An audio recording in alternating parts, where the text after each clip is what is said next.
Mga boss, nandito ako sa Manila City Hall para magpiyansa sa kasong cyber libel na sinampa sa akin ni Dr. Arnold Martin Pangan, ang City Health Officer ng Manila City. Kung matatandaan nyo mga boss, Ayun, nagpiyansa.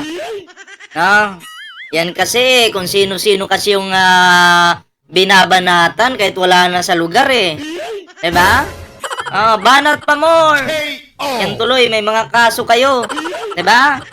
Ang problema kasi dito sa taong ito mga pre, no, babanatan niya yung isang gusto niyang banatan kasi nga gusto niyang magpakitang gilas. Gusto niyang magpasikat. Diba? Kasi nga tatakbo eh. Tatakbong runner ka ba? Pasikat pa more. Yan yung napapala ng mga taong bida-bida, 'di ba? Ellie. Sige dagdagan mo pa, 'di ba? Total sanay ka naman siguro diyan eh. But gusto mo naman yata yung ginagawa mo, 'di ba? O di i-push mo lang 'yan. Boy. Pati pangulo natin ay talagang binanatan. Oo. 'Di ba? Mangmang daw po ang ating mahal na pangulo. Sabi ng taong ito. Tuloy po natin ha. Sa hindi pa po nakasubscribe sa ating YouTube channel, huwag kalimutang mag-subscribe. Ayan ha. At syempre, no, i-share na natin ang video na to at mag-like na rin kayo mga pre. Ayan, so ito na po. Tuloy po natin ito. sampahan tayo ng kaso dahil sa pangangalampag at pag-iingay natin laban sa Manila Health Permit na inaayawan mismo ng mga manggagawa dito sa Manila City. Ngayon, matapos Yung kanyang word palagi, pangangalampag, manggagawa. Kunyari, pinaglalaban niya yung manggagawa. Pero sa totoo lang, kung lalaliman po natin yung ating pag-unawa, ginagamit niya yung mga manggagawa. Nagpapabango siya sa mga manggagawa. Para yung mga manggagawa na yan yung boboto sa kanya. Ganon. Kung maninira ako, kunyari, pagtatanggol ko yung manggagawa para humanga sa akin yung mga manggagawa. Ganun lang yun. Sus, basic lang. ang ilang hearing ay na-indict tayo doon sa kasong isinampa laban sa akin. Ang ibig sabihin lang naman nito mga boss ay nakakita ng probable cause ang Office of the City Prosecutor at itinaas sa Regional Trial Court yung kaso na inaharap ko. Ngayon paglilinaw lang mga boss ang indictment ay hindi conviction. Nagpiyansa ako bilang pagkilala sa mga legal na proseso at upang magpasakop sa korte. Malapit ka nang makonvict. Papunta na yan dyan. Nagagets mo yun? Saan pa ba papunta yan? Diyan na. Diba? Magiging katulad mo si Bong Revilla, Jingo Estrada. Sige, pagtanggol mo yung sarili mo. Na dumidinig dito sa kaso ko. Sinabi ko na sa inyo nung una pa lang mga boss na lalaban tayo at personal natural. Diba? Pag hindi ka lumaban, lalo kang maghihirap.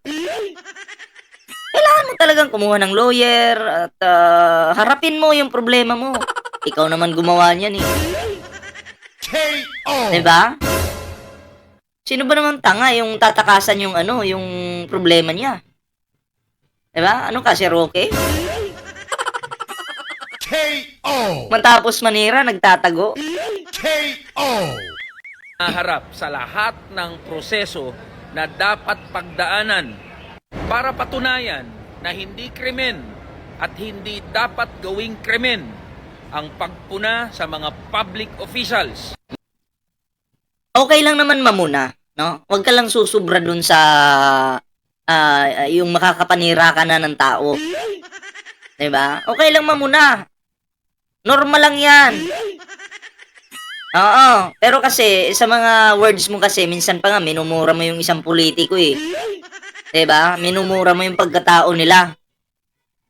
Oo. Bakit mo minumura? Paraan pa ba yan ng freedom of speech? Di na. Tinitira mo na yung pagkatao niyan. Kung ikaw mismo ang uunahang murahin, sirain, ay murahin mo din. Diba?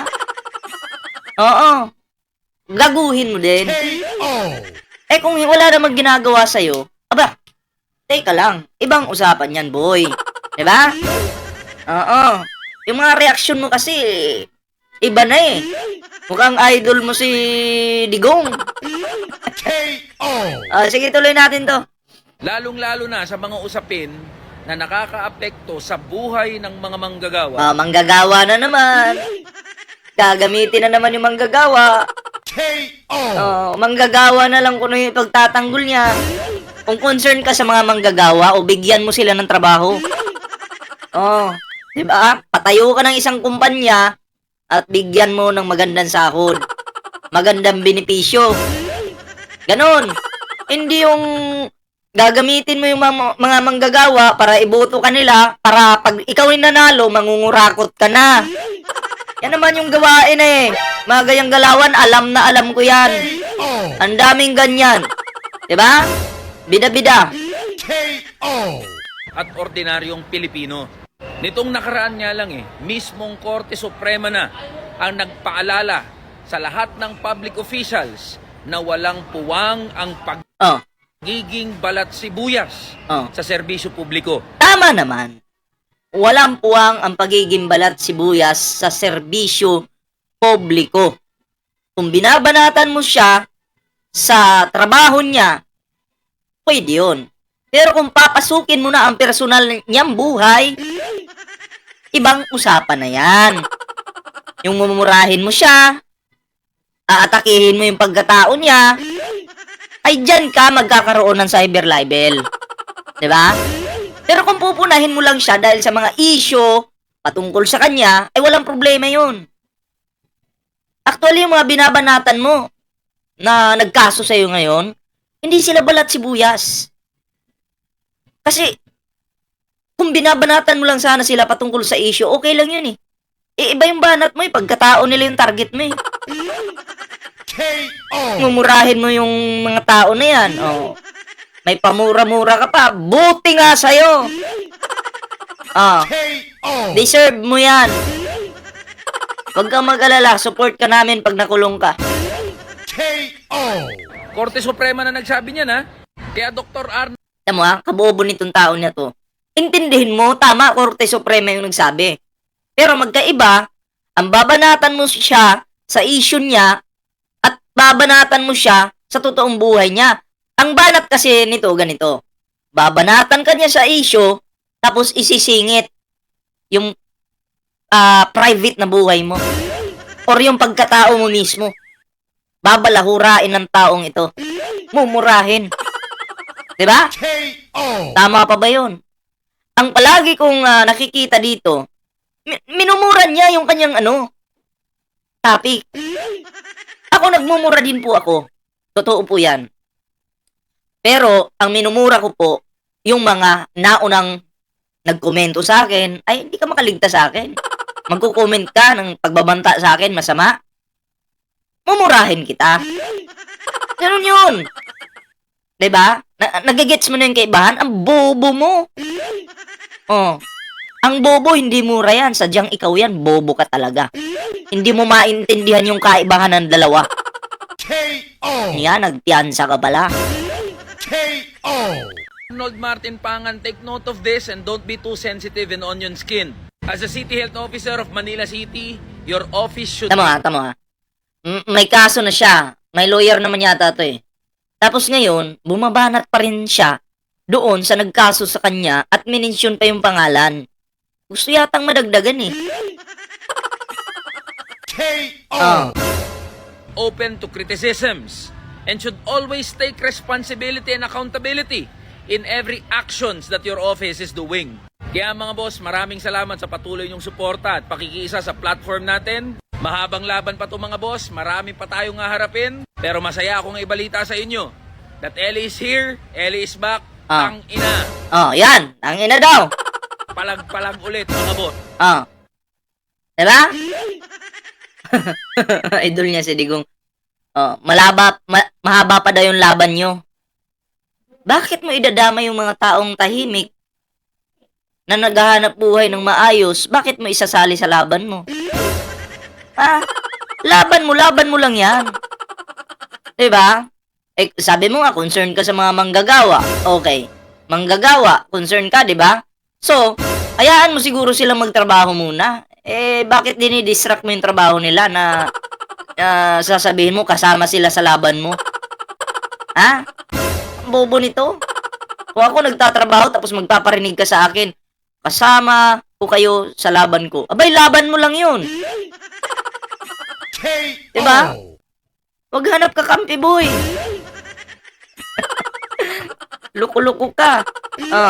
Ngayon, bigyan natin ng reaction tong isang video, mga pre. Yan, eto. Kung seryoso talaga kayong sugpuin ang korupsyon, bakit OVP lang tinira nyo? Imbestigahan dapat lahat, tapos unahin nyo sarili nyo, mga congressman. Diyan pa lang magbibigay tayo ng reaksyon. Hindi naman po kasi pwedeng imbestigahan lahat, no? Kung lalo na kung confidential funds ang pinag-uusapan, hindi po pwedeng imbestigahan yan kasi confidential funds nga eh. Ngayon, bakit si Sara ang naimbestigahan patungkol sa confidential funds? Table point man, di ba, pag confidential funds, hindi naman dapat pakialaman yan kasi confidential nga eh. Ganito yan. Nakakapagtaka kasi, kaya naimbestigahan po siya, kasi nakakapagtaka, in 11 days, ubos ang 125 million. Diba? Ubos. Yun yung nakakapagtaka. So, papasok yung gobyerno ngayon. Tatanungin ka, o bakit? Explain mo yung sarili mo. Side mo. Explain mo, bakit ito naubos bigla yung ganong kalaking halaga sa loob lang ng 11 days? Eh, hindi ma-explain ni Sara. Ay, di uminit yung issue. Sinilip ng sinilip. Kasi nabutasan si Sara doon. Kaya, pinag-uusapan si Sara ngayon. Eh kung confidential funds ng Office of the President, wala namang issue eh. Bakit iimbestigahan eh walang issue? Magsasayang lang ang gobyerno ng oras kung iimbestigahan ang confidential funds ng Office of the President. Magsasayang lang kung wala namang issue. Wala namang kapalpakan. Eh si Sara may kapalpakan kaya iniimbestigahan. Nagigits mo yan, Ele. Grabe. Galak yung muka. Pero yung utak hindi gumagana. KO! Diba? KO! Ito yung iboboto nyo? Sus, Ginoo. Anak sa tinapa. KO! Tangin ng mga boss. Gulo-gulo Tangin ang mga bus daw.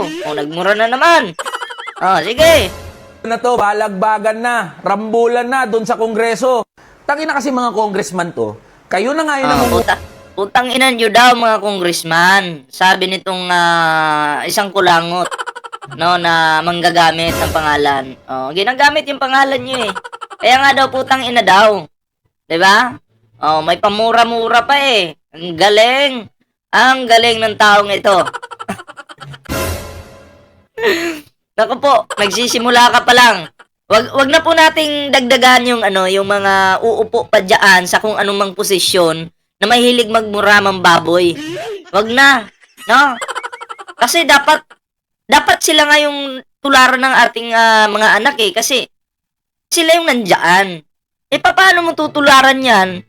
Paano mo ibibida sa anak mo? Paano mo ipapakilala sa anak mo kung itong tao na to mismo bastos? KO! Mamaya kung pakilala nyo yung anak nyo dyan, mamaya matutunan tayo ng anak nyo eh. KO! Anong mangyayari doon? Eh di magsasalita na rin, magmumura na din yung anak nyo. Diba? unang gumawa ng gulo at drama dyan sa Kongreso kasi nga gusto nyo yan eh. Tapos ngayon nagkakandalabo-labo na pabiktim kayo ngayon. Kayo ngayon yung mababait, malilinis. Kayo yung mga honorable dyan sa Kongreso. Wala silang sinabing mabait sila. Ikaw lang may sabi nun. Hanapan mo ako ng video na nagsabing mabait sila. Na kiniklaim nila, kami dito sa Kongreso, mababait kami ha. Maghanap ka nga. KO! Burahan tayo ng account. Sige, maghanap ka kung meron man. Sa tinagal-tagal kong nakasubaybay sa House of the Representatives, Kahit nga sa Senado, wala po silang sinabing mababait kami dito. KO. Ikaw lang yung may sabi nun. Ha? Diyan palang palpa ka na eh. Oh. Kaya pala may kaso ka. Kasi yung mga komento mo, dinadagdagan mo. Wala naman silang sinabing ganun. Diba? KO. Sus, Ginoo. Palpa ka na naman. Kongreso.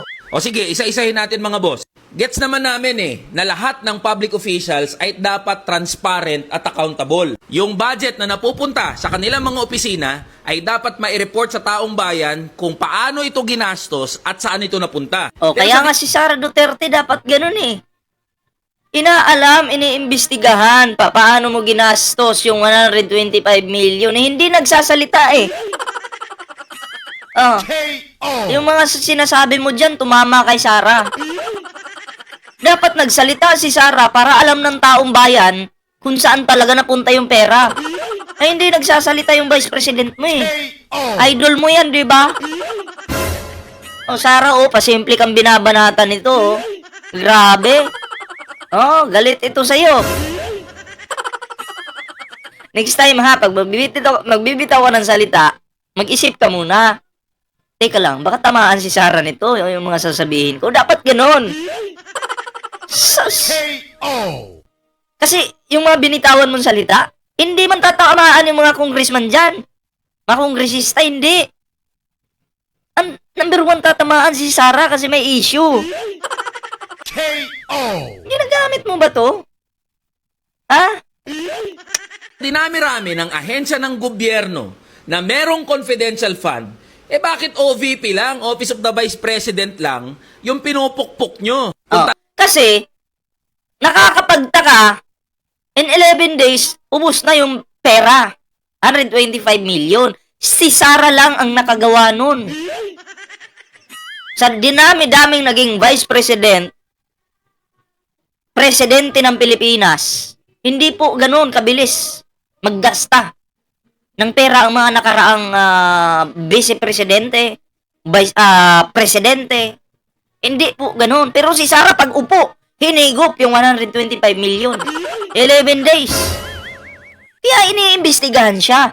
Kahit confidential funds siya, dahil katakataka, kaduda-duda, ang pagkawala ng pera, iniimbestigahan.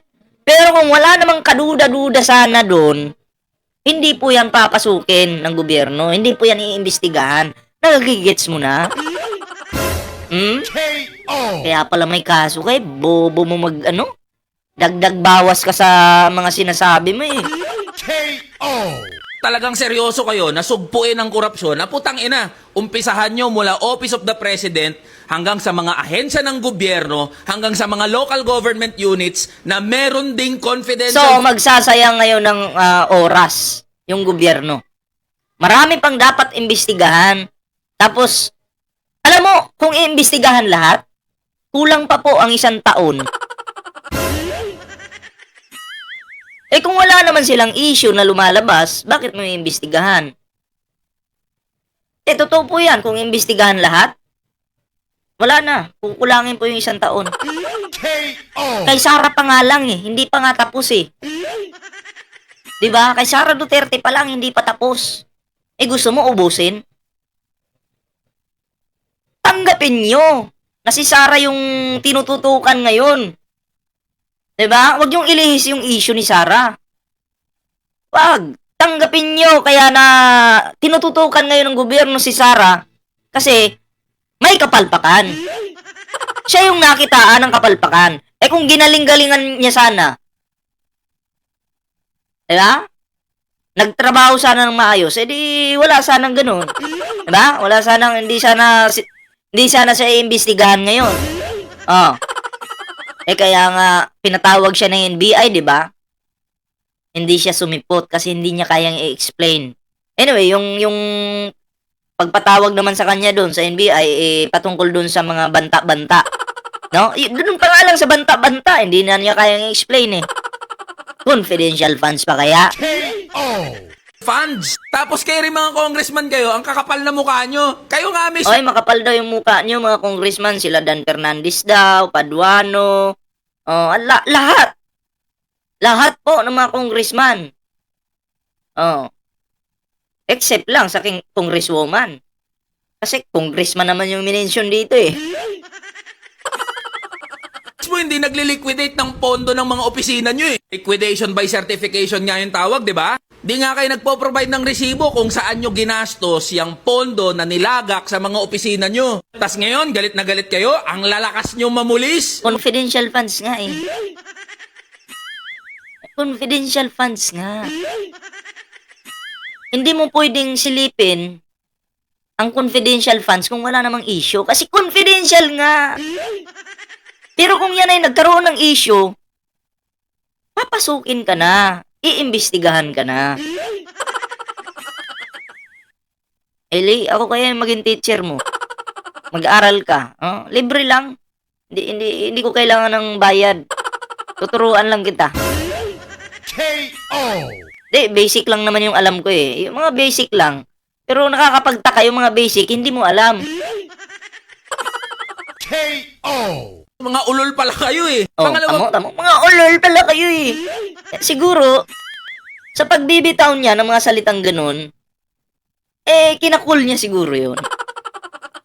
Baka ikinasikat niya. Ikinaastig niya siguro yun. KO.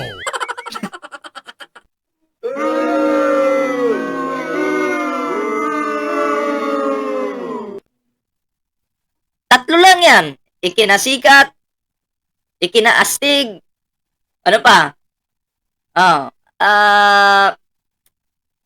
Dalawa lang yata, no? Ikinaastig, ikinasikat, ikinakul. Oh, tatlo pala, tatlo. Oh. Kaya pala ganun yung mga galawan nito.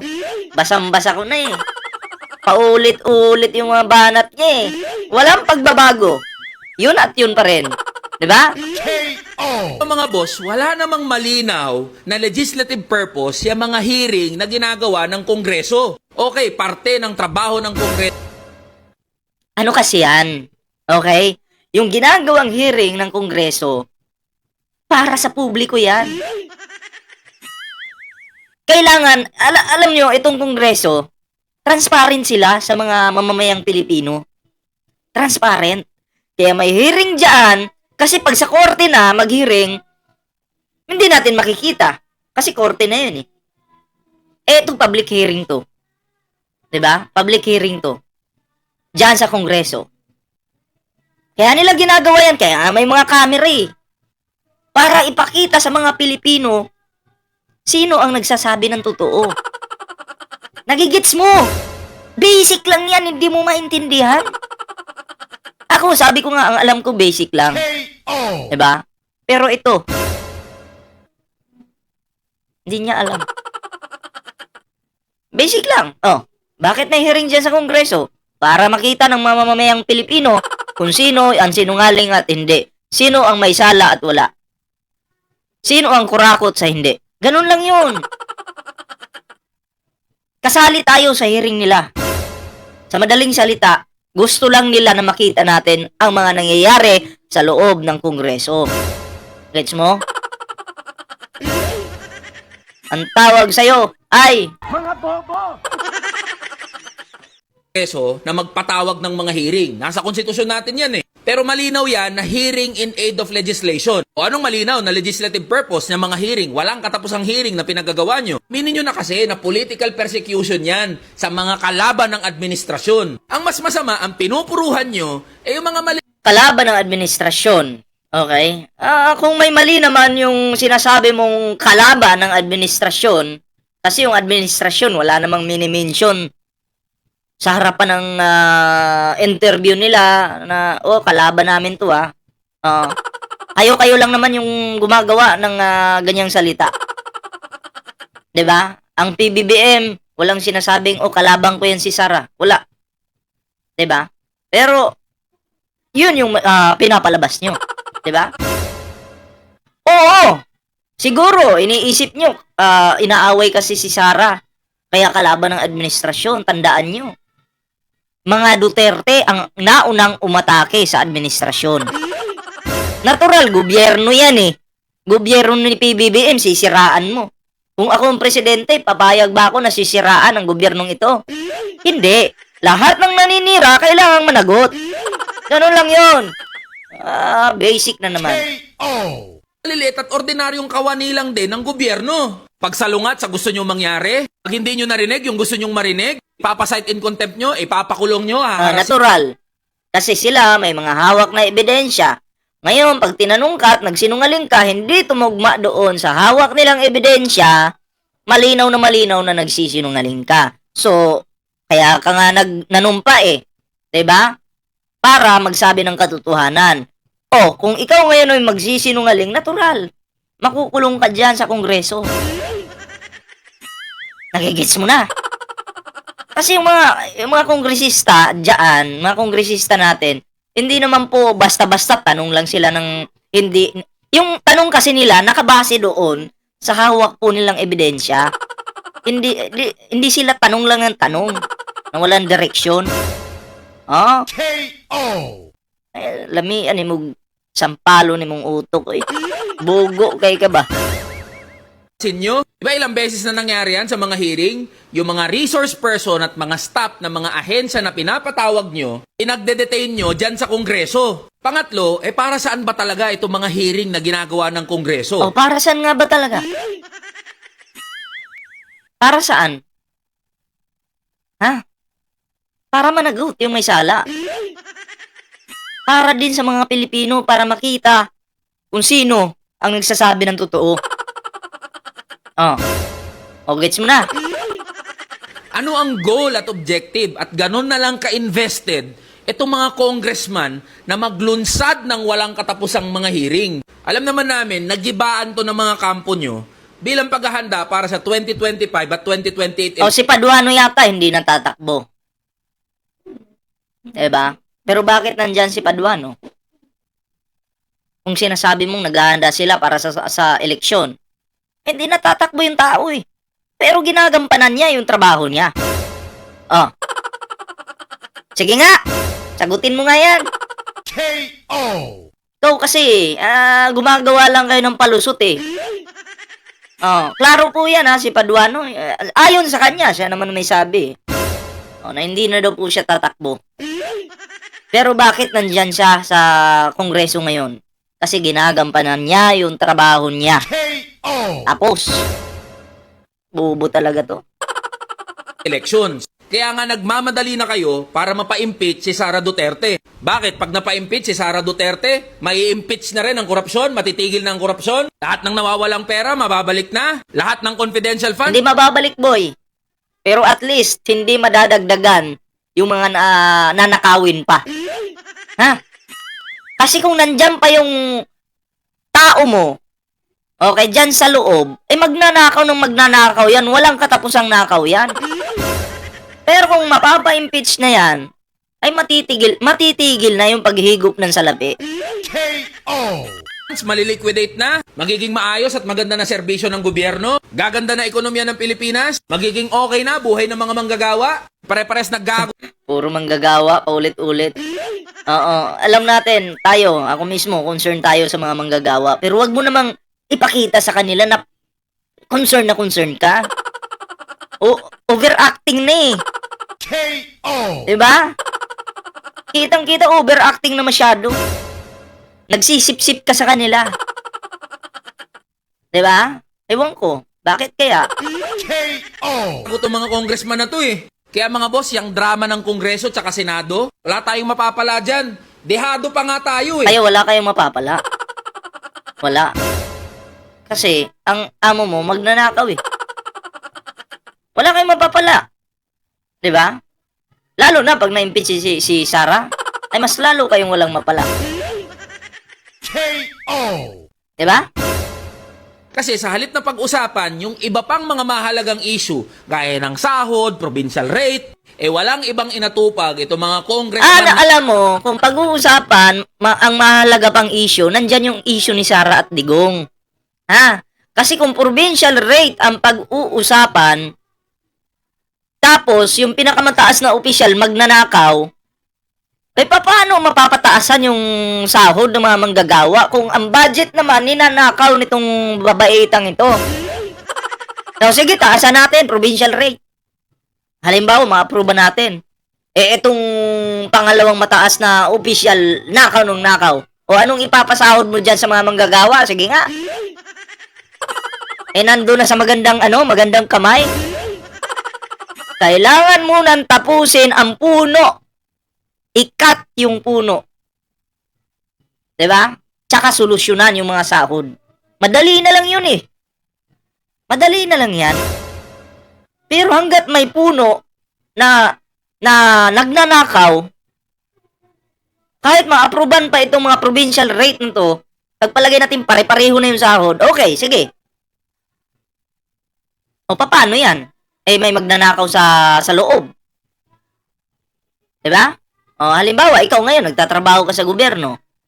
O, tapos ang sahod mo, nasa 300 lang. O, tataasan, maging 500. Siyempre, maraming mga, nagtatrabaho sa gobyerno. Diba? So, paano yun? Saan kukunin yung budget? Diba sa gobyerno din?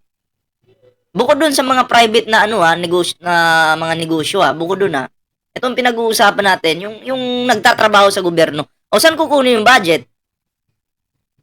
Diba? O kung nanakaw na yung budget, anong ipapasahod mo? Kaya bang magpasahod? Siguro kaya naman, pero maghihingalo tayo. Maghihingalo yung gobyerno. Diba? KO. Kasi maraming nagnanakaw. Meron. Diba? Magaling magnakaw. KO. So, ayun lang po, yung ating reaction ngayon sa video na to, mga pre. Huwag kalimutang mag-like sa ating video ngayon at i-share po ang ating video. Meron po tayong Facebook page, ayan mag-like po kayo dyan, share, and meron tayong Facebook page, Ballpoint Man 2.0.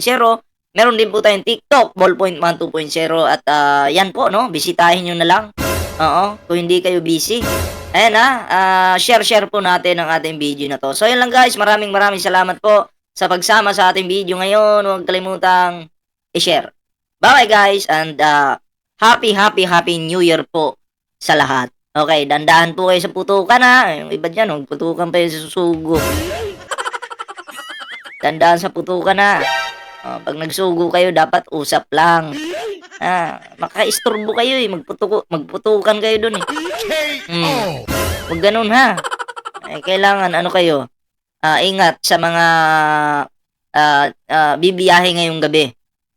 Lalong-lalo na sa mga nakamotor kasi naku po yung mga paputok dyan. Maraming disgrasya talaga pag ganito. Kasi yung mga paputok. So mag-ingat-ingat po kayo Ingatan nyo yung sarili nyo. Baka para makapag New Year kayo ng maayos. Okay? Kasi yung iba doon na nag-New Year sa New Year sa hospital.